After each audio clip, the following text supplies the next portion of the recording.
Hi guys, hurry up tomorrow movie review. ఈ movie 1 hour and 45 minutes తో prime లో stream అవుతుంది. ఈ మూవీలో వెడ్నెస్డే సిరీస్ లో యాక్ట్ చేసిన జనా ఒర్టెగా ఈ మూవీలో యాక్ట్ చేసింది. ఇంకా ఈ మూవీ ఎలా ఉందంటే, ఈ మూవీ ఒక చెత్త పులిహోర మూవీ. అసలు మూవీలో ఏం చేస్తున్నారో అర్థం కాదు, ఏం జరుగుతుందో అర్థం కాదు, అసలు మూవీ స్టోరీ ఏంటో అర్థం కాదు. అసలు లిటరల్లీ గైస్, అసలు మూవీలో స్టోరీ ఏంటో అర్థం కాదు, అసలు మూవీలో మన హీరోయిన్ ఏం చేస్తుందో అర్థం కాదు. క్లైమాక్స్ లో ఒకరిని చంపేద్దామని ట్రై చేసిద్ది. అసలు ఎందుకు చంపుదాం అనుకుందో నాకు అర్థం కాదు. మూవీలో ఒక సింగర్ ఉంటాడు, అసలు ఆ సింగర్ వెళ్ళేసి అసలు ఆ అమ్మాయితో ఎందుకు మాట్లాడాడో నాకు అర్థం కాల. అలాగే ఆ సింగర్ లవ్ ఫెయిల్యూర్ అంటూ ఏడుస్తా ఉంటాడు గైస్. ఆ లవ్ స్టోరీ ఏమన్నా బాగా చూపించి అసలు వాడు ఎందుకు ఏడుస్తున్నారు, ఆ లవర్ ఎవరు అనేసి బాగా చూపించారంటే అది కూడా బాగా చూపించాల. ఇంకా క్లైమాక్స్ ఉంటది, అదైతే పిచ్చ రాత. అసలు ఏమవుతుందో అర్థం కాదు, వాళ్ళు ఏం చేస్తున్నారో అర్థం కాదు, అసలు ఆ అమ్మాయి వాడిని ఎందుకు చంపుతుందో అర్థం కాదు, పెట్రోల్ ఎందుకు పోస్తుందో అర్థం కాదు, ఏదో చేస్తా ఉంటది గైస్. ఇదంతా ఒకట్రా అనుకుంటే పాటలు పెట్టి మళ్ళీ డాన్స్ చేస్తా ఉంటది, ఎందుకు డాన్స్ చేస్తుందో అర్థం కాదు, ఏదో చేస్తా ఉంటది గైస్. అసలు ఈ మూవీ స్టోరీ ఎలా ఉంటది, మనం నిద్రపోయినప్పుడు కలలు వస్తా ఉంటాయి కదా,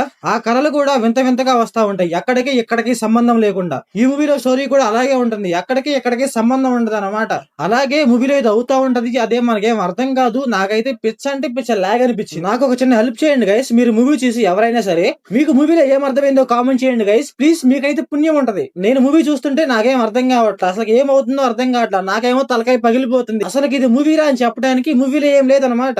ఇంకా ఈ మూవీ ఫ్యామిలీ వాచబుల్ అంటే నో గైస్, అక్కడక్కడ కొంచెం ఎక్స్పోజింగ్ ఉంటది. మీరు ఎవరైనా చూసి మీకు మూవీలో ఏం అర్థమైందో కామెంట్ చేయండి. అలా అనేసి అందరు చూడకండి, తలనొప్పి అయితే వస్తది. ఇంకా మూవీలో స్క్రీన్ ప్లే, డైరెక్షన్ అయితే అక్కడక్కడ కొంచెం బాగున్నాయి అంతే. So thanks for watching. Comment చేయడం మాత్రం మర్చిపోవద్దు.